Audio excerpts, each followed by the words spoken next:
we want to take a look at growth and decay. And the reason that we're doing it now is because it's directly in relation to using logarithmic or exponential form.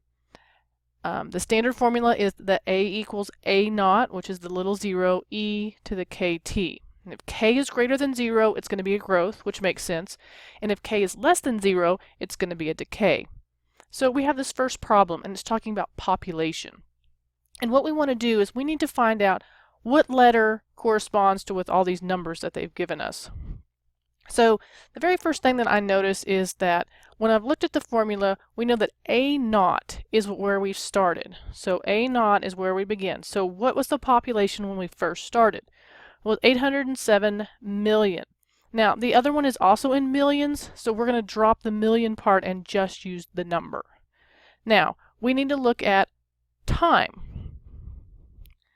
How much time has passed? Well, it says that we've started at the number of years after 2000. Well, if we're at 2011, that means 11 years have passed. And then the other variable that we know is A. The final population is 1052. So what I want to do now is I'm going to take the formula. So I've got A equals A naught e to the kt, and I want to plug in what I know. So I've got 1052 equals 807 e to the k times 11. So I can simplify this. I need to get the e term all by itself. So I'm going to divide both sides by 807.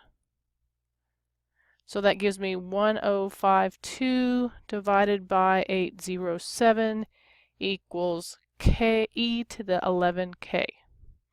Okay, so far so good. Now, what is the opposite or the inverse of e? Well, it's the natural log, so I need to take the natural log of both sides. Then over here I'm going to do the natural log of e to the 11k. And if you remember correctly, these are inverses, so they cancel one another out.